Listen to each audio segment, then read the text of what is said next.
As a watchmaker, this watch absolutely blows my mind. Stick around to find out why. This is the Patek Philippe Advanced Research Aquanaut Travel Time 5650G. Patek Philippe literally cut open the dial in this watch so you could see inside, but why? But before we get into all that, what is the Advanced Research line? Patek Philippe's Advanced Research Department launched in 2005, shortly after early silicon components were being developed at CSEM. CSEM was essentially a tech R&D lab that worked with various conglomerates, including Rolex, Patek, and Swatch Group, on experimental watch parts and materials. Eventually, each brand went their own way, and Patek created its very own proprietary silicon formulation called Silinvar. Silicon has changed watchmaking because it's anti-magnetic, extremely light, stable across temperature changes, and it needs no lubrication. Over the following years, the line introduced silicon pallet levers, hairsprings, and geometry upgrades that later entered regular production Pateks. Now, back to this watch. This is the first advanced research watch that is not an annual or perpetual calendar, and the first to introduce a major non-silicon innovation. The opening on the dial of this 5650G exposes the compliant or flexible mechanism. And here's what makes it absolutely wild. This entire component is one single piece of monoblock carbon steel that controls the forward and backward adjustment of the travel time function like this. Very traditional material used in traditional watchmaking, but the way they produce this component is anything but traditional. The geometry of this monoblock component flexes like a spring, and it takes what used to be 37 components and shrinks it all down just to 12 components for this entire travel time complication. No friction, no lubrication, it's extremely durable, and of course the monoblock component is in Patek Philippe style, hand finished. So as a traditionally trained watchmaker, I'm totally perplexed when I look at this component because it's not even two-dimensional. There are layers upon layers, and this is not something that is very easily produced. My best guess is they're either using a very advanced 6-axis milling technique or possible spark erosion. However, I know that they're machining pre-hardened steel because when you harden and temper something, you have to heat it to a very, very high temperature. These components are so incredibly thin, it would most definitely warp. It's probably somewhere around 1/10 of a millimeter, which is about the thickness of a human hair.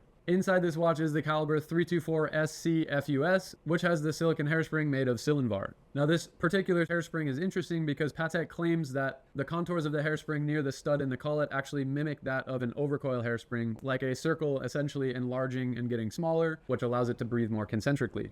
Whereas a flat hairspring will breathe non-concentrically and therefore creating less efficiency. Only 500 pieces of this particular 5650G were ever made, and of course we have one right here at Wristcheck, so if you're interested, send us a message, and as always, we'll see you in the advanced research we'll see you at Wristcheck.